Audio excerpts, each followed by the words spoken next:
Hi everyone, welcome back to my channel. My name is Chia, and today I'm going to be doing my February wrap-up.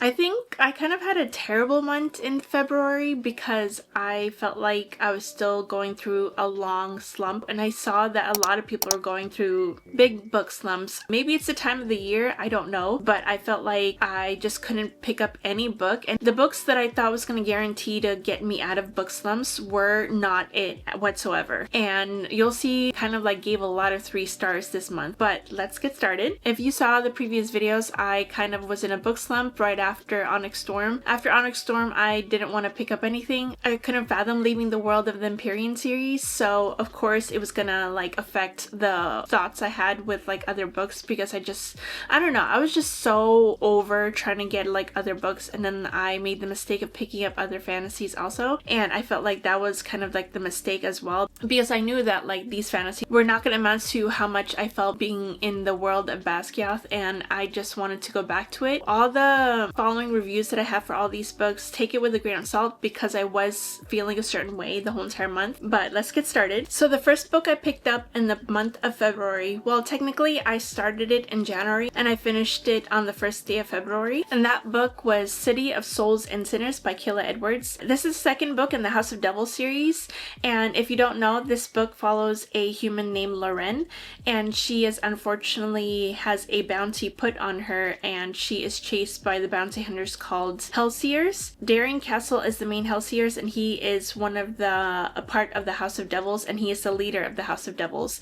And House of Devils are like the most notorious, the toughest bounty hunters of the city of Angelthine. He is one of the bounty hunters who uses sort of like auras to track people. He went to go collect her, and he found out that she was a human. And instead of collecting her and turning her into the person who put a bounty on her head, he decided to be her bodyguard and take her under his wing to protect her, because he is curious on why there's people who put a bounty on her when she is a human. They slowly get to know each other, and there's a big found family in this world. And the first book is City of Gods and Monsters. I absolutely fell in love with that book. I gave it like 4 stars, and the slow burn between Lauren and Darien is so good, and the banter is so good too. And I thought that this would be the perfect band-aid to my Onyx Storm hangover, because Darien Castle gives me similar feelings to how Xaden does in Fourth Wing. And of course I wanted to dive straight into City of Souls and Sinners as soon as I was done with Onyx Storm. Gave this a 3.75 stars. I just felt like the story dragged on way too long, because this book is almost 900 pages, and the letters printed really small in this, so majority of the time I did read it on my Kindle, because it's so much easier to read on your Kindle. And this book kind of dragged on for a while, and there was some sort of like situation that kind of gave a huge conflict to Darien and Loren's relationship, and I was eating it up. But then the moment I got through halfway, or maybe 3/4 of the way through, and Darien kind of like started taking it downhill for me, I felt like the growth of Loren in this book, I was like cheering for her the whole time because of how much she was growing. But then towards the end of the book, I felt like it kind of like took a step back, and it didn't matter at all how she grew, and she started taking things into her own hands and started becoming more independent. But I felt like when Darien Castle is involved with her, kind of tends to step over the line of being overprotective with her, especially towards the end, and I didn't enjoy that whatsoever. Maybe it was just the mood that I was in that like kind of affected how I felt about it, but I just didn't like it. The plot is good enough that I was kind of invested into it, but I felt like the ending was very similar to the ending of the first book,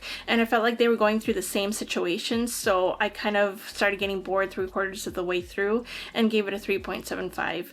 I'm still going to continue on with the series because I do enjoy the characters, and I like the fact that there were different POVs that were introduced in this book, which I am very happy about, because I don't know if I could have taken Darien and Lauren's perspective over and over with how much the situation kind of dragged in this book. But I also hope that the next book will be a lot better than this one. What I've been hearing is that the third book is the best book out of the series, and I want to read it before the 4th book comes out. I believe it was supposed to come out in April or May, but the author decided to push it back until June. So we're gonna have to wait a few months for the 4th book to come out. So I'm gonna wait until then to read the 3rd book. I thought this book had such great potential, but kind of took a nosedive at the end, at least for me personally, but hopefully the 3rd book will pick up. And then I decided to pick up This Woven Kingdom by Tahira Mafi. This book is sort of like a Persian fairy tale. When I discovered Tahira Mafi's writing was in Shatter Me, and I absolutely binged that series, so I wanted to pick this up because I heard it was more fairy tale based, like Persian mythology, and I heard nothing but great things about this book, so I wanted to pick it up. And this one's her series, and this follows a character named Elise, and she's sort of like a hidden princess who is living as impoverished because I believe she is the princess of a Jinn kingdom, and unfortunately her whole entire family line got wiped up, and unfortunately it is only her who is left, and she doesn't want to rule a nation that is completely kind of like destitute, that has nobody in there, basically has no one to rule over. She runs into the crown prince named Kamran, and he's technically her enemy because their nation was in conflict with the Jinn kingdom and is responsible for tearing down the Jinn kingdom. And I love their interactions between each other because I feel like she's very strong and intelligent, and he kind of falls first because the moment he sees her, she kind of captures his attention. And there's a prophecy and all these things that are happening in this. I feel like there's going to be sort of like a twisty thing going on because the way that it ends in the cliffhanger, which I'm all for. I gave this book a 3.5, and it's sort of similar retelling to sort of like a Cinderella story.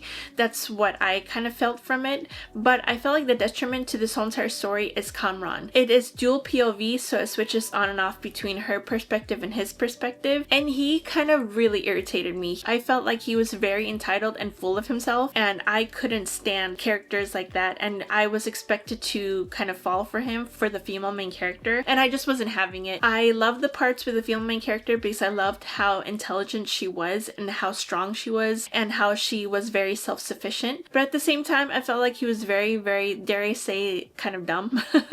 He was very, very kind of bland for me, so I gave this a 3.5. Again, I'm still going to continue with the series. It's supposed to be a 5-book series. There are currently 2 other books out, and the 4th book, it was just announced to be released, I think coming in October, I want to say. We shall see how I feel thoroughly about these characters, because if I keep going on with the perspective of Kamran and he doesn't grow whatsoever, I'm just gonna get really annoyed. We shall see about the story. And then I was still in the middle of my book slump, so I decided to pick up a palate cleanser by reading a contemporary romance, and I finally picked up The 7-Year Slip by Ashley Poston. This book follows a character named Clementine, and unfortunately her aunt passes away. The timeline 6 months after her aunt passes away, and she's living in the apartment that her aunt left her in the will, and she lives in New York. She works as a book publicist, and her whole entire goal is to become sort of like the partner in her firm, and she's won her way to being there because she dedicates every single bit of her time to her job. Besides 2 of her coworkers being her closest friends, otherwise she doesn't have really anything going on in her personal life. She doesn't have a significant other. She previously did, but unfortunately some things happened where they broke up, but the way she was describing it was that she kind of like didn't really fully feel anything for him anyways, so they were just kind of going through the motions at that point, and he kind of broke up with her because of how involved she was with her job. The apartment that her aunt left her is sort of like a time traveling apartment, and then one day she gets woken up by a character named Iwan, and she kind of freaks out, rightfully so, because she thinks that he broke into her apartment, but he tells her that her aunt let him sublet the place while she's traveling around Europe. I gave this book a 3.75. I just felt like it was very, very insta-lovey, and I just couldn't get on board with the 2 main characters. Clementine was fine enough. I didn't mind her perspective, but I felt like Iwan was just not given the chance to be fully fleshed out with him, and I just felt like the element of it was very exciting to have like a magical realism put into a love story. The concept was great, it's just the characters just kind of like made me feel meh about them, especially the male main character. I just felt like I didn't fully get to know him, so unfortunately I didn't like this, despite the fact that I wanted to look forward to this so much. much. This book just didn't do it for me. And so when I picked up another book, I read The Crash by Frida McFadden. I decided to read The Crash because I knew that Frida McFadden has a way of being my perfect palate cleanser, and she's one of my favorite authors to read from when I'm going through a book slump. And so I picked up The Crash because I've been hearing like a lot of great things about it. And so we follow a character who gets pregnant after a one-night stand, and unfortunately this man who she kind of has a one-night stand with, he's a big billionaire who doesn't want any scandal like dirtying up his name because of course he's married with a couple of kids, and so he tries to pay her off to basically like, you know, keep her mouth shut. And so she wants to take the money because she is very, very poor and doesn't have really a stable job. She's currently 8 months pregnant and decides to go visit her brother because she's feeling like all these different things. And during this point, she unfortunately gets into a car accident because it's during winter and there's a big snowstorm that happens. A man comes and helps her out and takes her back to his cabin where his wife lives. They tell her that she has to stay there because everything is snowed in and the snowplows can't come until morning. It just gets crazier and crazier from there. There's so many twists and turns in this book. It's crazy. It's typical Frida McFadden thriller book. I give it a 3.5 because I just thought the story was so convoluted. I have a tendency to read Frida McFadden books and not guess the ending, which I love about her books. It's always big twists. The point where there's a certain thing that happens with like the couple who stays there, and then I could tell from the jump what was going to happen. So unfortunately this is my lowest rated Frida McFadden book and my least favorite so far. The next book I read in the month of February was The Rebel Witch. This was one of my highly anticipated books this year, and it's a sequel to Crimson Moth, which is Heartless Hunter in the US.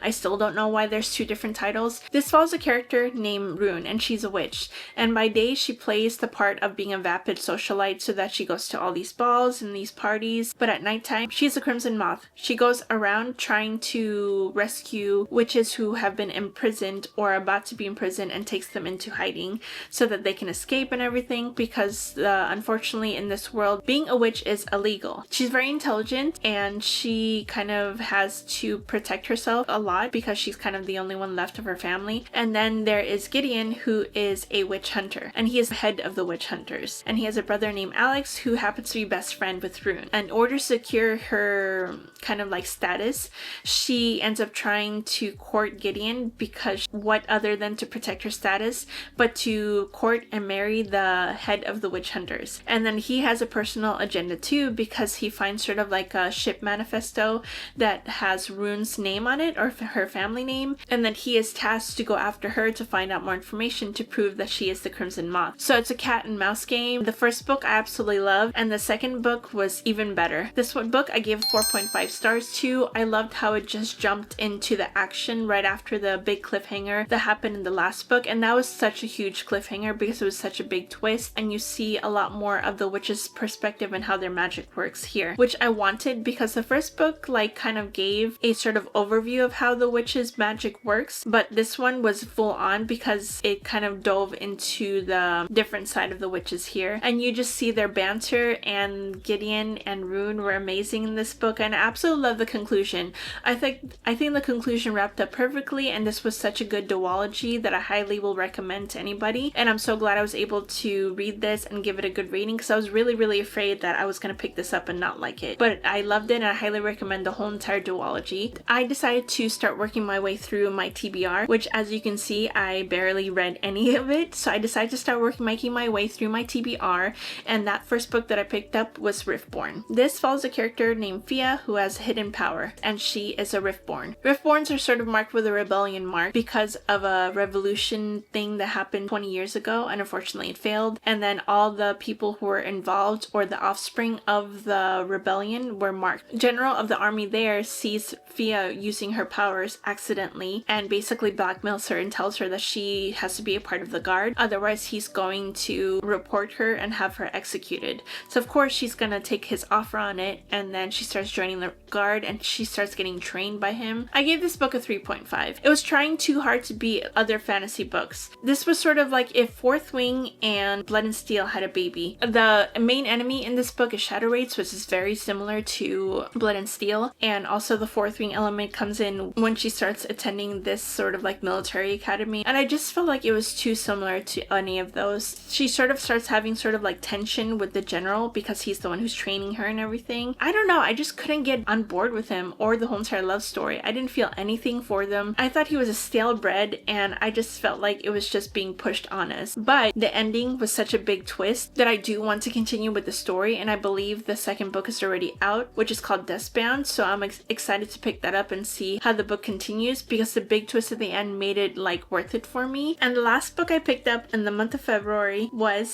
Zodiac Academy: The Awakening. I thought I would never pick up this series. This book was one of the first books that I picked up when I first started reading again, and I got to maybe like the first or second chapter and I put it down. I couldn't stand how it was written. I thought it was so cringy and it was very juvenile, and I thought I would never pick it up. But I started seeing more and more TikToks and more videos about the Zodiac Academy, so I decided to pick it up because I was so desperate for a read that would give me a silly, goofy time that I felt like that was probably going to be the one that took me out of my book slump. And I picked it up. I actually really enjoyed it. If you don't know, this follows two characters named Tori and Darcy, and they are mortals who have had to like fight for stuff in their world because they've been in the foster system. And then one day a professor comes and takes them away and takes them to the Zodiac Academy. And at the Zodiac Academy you find out that they're long lost Gemini twins who are supposed to be the heirs and the rulers of this world. And there's a sort of like an initiate thing that happens where they find out what elementals they have, and I guess the 4 different elementals are fire, air, water, and earth. Water, earth, fire, air.